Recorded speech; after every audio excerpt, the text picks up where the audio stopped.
the last time the Ashes was in Australia, Yeah. and I just moved over, and I was at Channel 9. And I was like, I've got high hopes for this. Yeah. So we're in the office. There's everyone's. The first ball is happening. You're in the office. I'm just surrounded by Australians, and Mitchell Starc comes in and just bowls Rory Burns round his legs. First ball of the whole series. And everyone looks at me. I think, should we just not do this one? Should we just not do this series? Let's not bother for this one. And I went to the MCG. I had tickets. I think it was day 4. And Scott Boland got like 8 wickets in about 4 minutes. And we were in the Standard. We're in the pub before it even opened. Yeah. They absolutely hammered us. Really Anyway, Pat Cummins, they are good. But Pat Cummins might be out. He might be out for the first test, might be out for the whole series. Let's talk to Jarrod Kimber, Australian cricket broadcaster, friend of talkSPORT, of course. Hey, Jarrod, you good? Hey, Jarrod. Hey, guys. So what do you know? Yeah, what do you know? I've been telling people for ages that I think the best case scenario for Australia is he plays 3 test matches, because I thought they were already looking at managing his load. They're very worried about this because it's basically what you get in fast bowlers is the spine compacts, right? And he's got a hot spot on his spine, and they're afraid that will obviously turn from a very small micro fracture into something that would mean that he won't play for a couple of years. And generally what they do is they scan these things quite a bit. But I thought even if he was fully fit for this Ashes, I don't think they would have played him in all 3 matches because they're so worried about him. He's the captain. He's the most important player for them at the moment. And I think that's the reason that they were very, very worried about this. And the fact that he has now been scanned multiple times and the hotspot is not going away. He's still got a pain in his back. He's still got that issue. Means that he definitely can't play in the first test. At this stage, I would say he's probably wiped out of the first 2, maybe 3. And 4th and 5th is maybe the best case scenario, unless something changes very drastically in the next week and a half. A lot of cricket fans are only interested in the Ashes. A lot of cricket fans only really pay any attention to who's in the England team. And so we'll go, oh, he's missing, that's good. But we'll not know what that actually means for the Australian bowling attack. Australia bat like rubbish, as you would know, Max. You've been out there. You've been watching them bat for the last couple of years. They don't make any runs at all. And so the big difference they have over England is they're a much better bowling team. And with that, they're probably their second best bowler over the last 2 or 3 years is Pat Cummins. And so taking him out straight away makes it better for England. That evens it out a little bit. On top of that, he's the captain. He's the one that's come up with all the theories. He's been the leader of this side for a while. I would say it's a little bit more leadership by committee than maybe other cricket teams are. I think that's the way that Pat Cummins likes to run things. But someone else is going to have to take charge. And, if Steve Smith takes over, Steve Smith's a very different kind of captain. He won't run the team in the same way as Cummins. So now with no time at all, they're going to have a slightly different tactics coming in and everything else. So it is going to change quite dramatically. And Australia has 4 very, very good, better than very good, 3 great seamers, another guy with one of the lowest averages in the history of the game. That was a huge advantage over England. Now they're one more injury away from England having almost as good a bowling attack as them. So, you've got, I think the average age of the other 3 bowlers is about 35, 36, 37. Like, they're old guys. One of them is likely to get a niggle at some stage during this tournament. So during the the series. Expendables. Yeah, exactly. It's an old, very talented team. But once you take Cummins out of it, Boland goes from being the backup to having to play all these test matches. Boland doesn't always particularly play for Australia, and he's not used to playing. He won't be used to playing 5 matches. So that's very different for him. And last time Boland played against England, they actually played him quite well. So I think it goes from Australia being the favourites for this tournament to something being a lot more level. And, if you think that Cummins can't play at all, you'd have to start to think that England is edging towards favourites again. The only thing that I would say that holds that back is, no matter what you say, almost every time England turn up to Australia, they just bottle it from ball 1, as you pointed out a minute ago. That would be the only thing that would hold me back from saying they're definite favourites if Cummins can't play. I suppose England had this problem of when to retire your players as well with Broad and Anderson, which they sort of let it sort of fizzle out in many ways.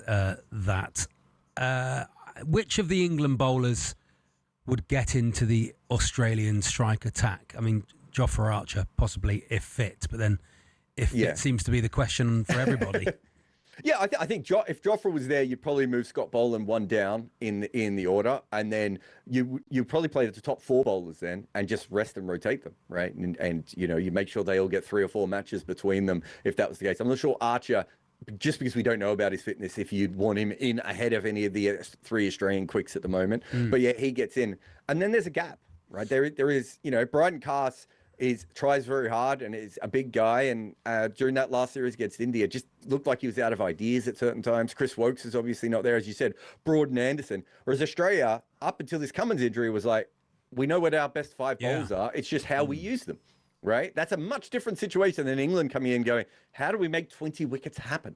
And that's where they are. So there is a big difference between that. The only big advantage I would say that England had in bowling was probably the fact that Ben Stokes was in career best bowling form of recent times. He lost all that weight and was bowling beautifully in the last year.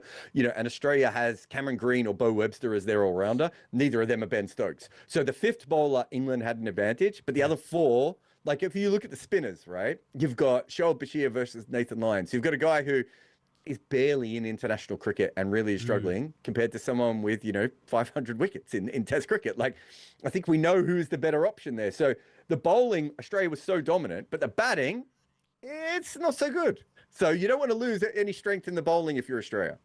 It's interesting, isn't it? How, like, England have been desperately trying to find the bowlers that can bowl well on Australian wickets with that ball consistently. It's really hard. It's interesting you mentioned Wokes. You love Chris Wokes, and his average at home is unreal. And I think it's probably no surprise. I don't know if he would, and maybe if they said, look, we're not going to pick you, but he doesn't really do it in Australia because it's so hard to do. It's so different. I think if you watched him in the field this year, you were watching a guy who had retired in his mind. I remember watching field a ball against India, and he couldn't get up off the ground. Like and Chris Wokes was a great athlete. Like he could have played any sport he wanted. 6'4". He's really strong. He just couldn't get up off the ground. The bowler who would be best now. So this is the thing. They have spent 4 or 5 years planning for this Ashes to bring the right bowling attack over. Right? And Australian pitches have changed. The right bowler to bowl in Australia at the moment is Jimmy Anderson. Right? He's the perfect bowler. Get him back. Still time. Get him back. Still playing. So is that right? Why have they done that? Why have Australia? Basically, the ball has changed. They've this is no good for anyone on radio, but a cricket ball, they've actually reinforced the seam in Australia. And so it's moving around a lot more now than it used to. And the wickets are much greener, right? The test matches are really short in Australia. The wickets This is trolling. This is amazing trolling from the Aussies. Just wait until Anderson retires. It's so funny that it happened just like all those times Anderson came to Australia and was like, great, I've got to bowl with this crappy ball that doesn't do anything on these flat wickets. And now he's coming out and this would have been the time. So if you look in the last series, I think even Anderson averaged like 25 with the ball. It was just that, Scott Boland averaged 8 or 9 with the ball. So he kind of did a little bit more. But the point being is those wickets have changed. So it gives England a chance. England have much more depth. I think they have more variety that they can use. And Australia doesn't even know who's going to bat in their top 3. Like they've got all sorts of problems with their batting. I'm an outside chance of opening the batting, I think, at this stage, right? So there's flaws with the Australian team. But the class of having Josh Hazlewood is probably the best test bowler in the world at the moment, other than Jasper Bumrah. You've got guys like Mitchell Starc have found form again. Scott Boland, Nathan Lyon. What are you comparing that to? We're hoping that Jofra is going to be fit, right? And then you look at the other bowlers going, they're okay, but they are not very average. Not the same level of if Boland is Australia's 4th best bowler. He's probably at the moment on form and fitness either England's 1st or 2nd best.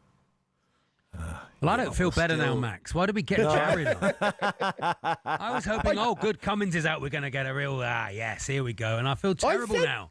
I said if it's the whole series, then I'm not sure that England shouldn't be slight favourites at this stage. So I'll give you that. I don't think he'll be out for the whole series. I think eventually they're going to have to play him a couple of games. So it'll be very, very interesting to see how that all plays out. But they don't have a lot of depth either. As I said, if Cummins and Boland or Cummins and Starc are injured, that completely changes this series. Fascinating. Hey, thanks, Jarrod. Thanks for coming on, pal. Thanks, Jarrod. On AM, on DAB, via the talkSPORT app and on your smart speaker. talkSPORT.